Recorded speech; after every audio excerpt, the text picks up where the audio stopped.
Today's goal is to calculate percent of a number using proportions. And you thought since we had our test the other day, we were all done with proportions, but we kind of keep bringing them back throughout the class. So before we begin, since we're calculating percent, I'm just going to remind you what a percent is. It's a number out of 100, so please write that down. And a ratio, which we've discussed this year, is a comparison of two numbers.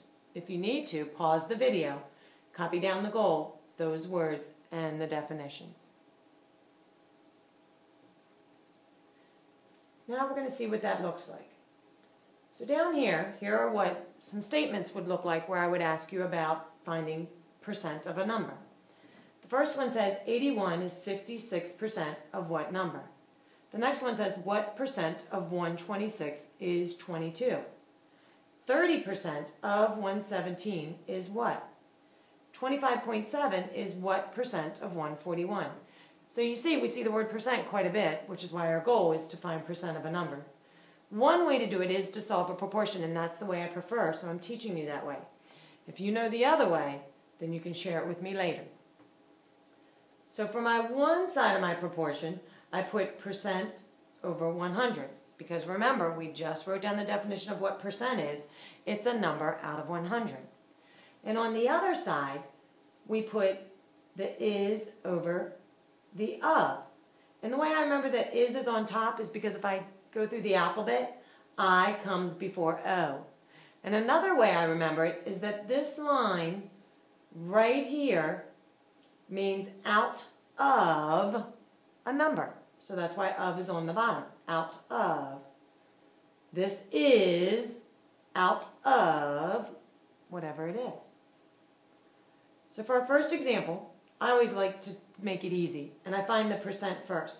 And how do I know it's a percent? You guessed it, it's got a percent symbol next to it. So there's my percent, and I'm going to set up that side of my proportion.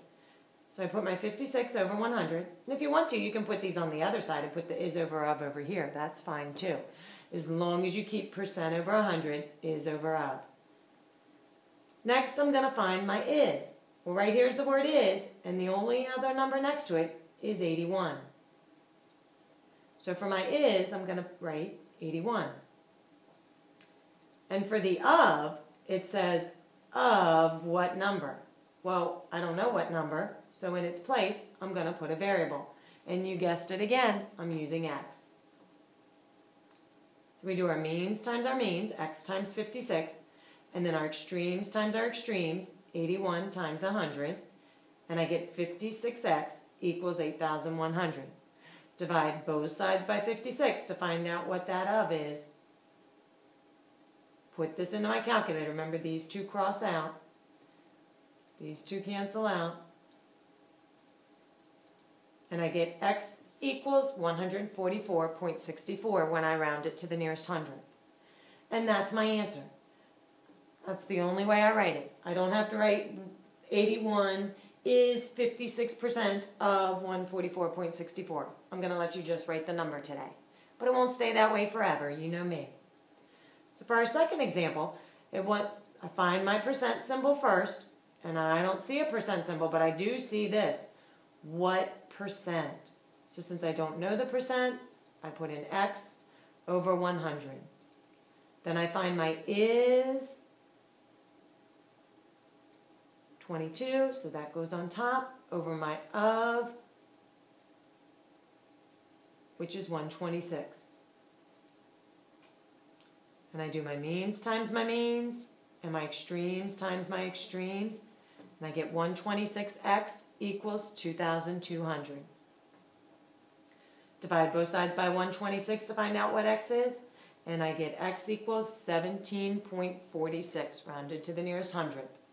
But for this one, I do have to write something with it because remember, it says what percent. So this number is a percent for this situation.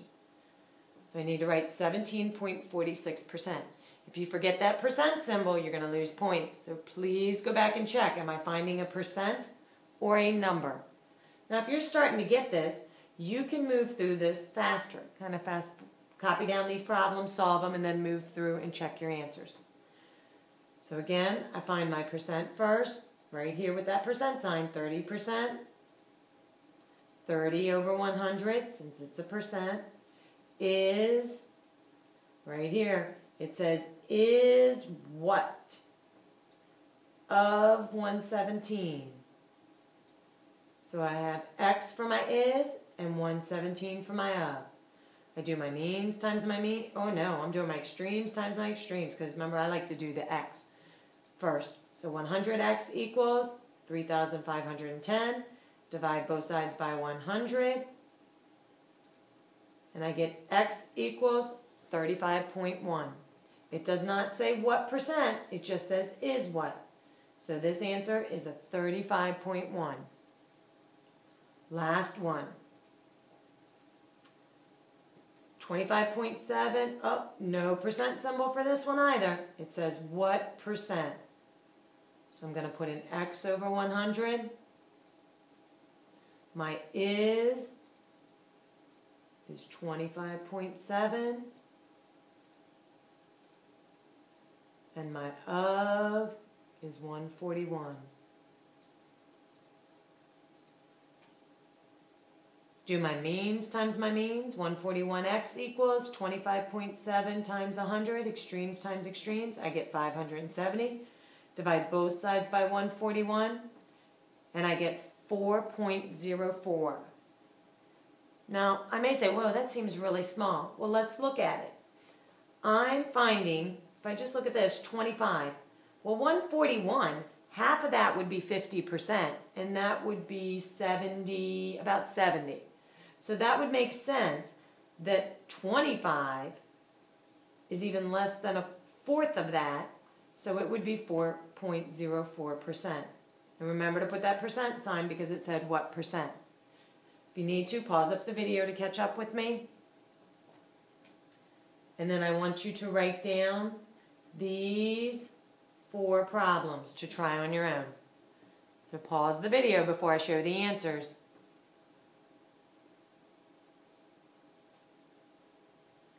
Alrighty, hope you did it correctly. Here's your first answer. Check your answer and make sure it's right. Here's your second one. Make sure you put that percent sign there because it says what percent. Here's your third one. And there's your fourth one. So let's see how you did. See you in class tomorrow.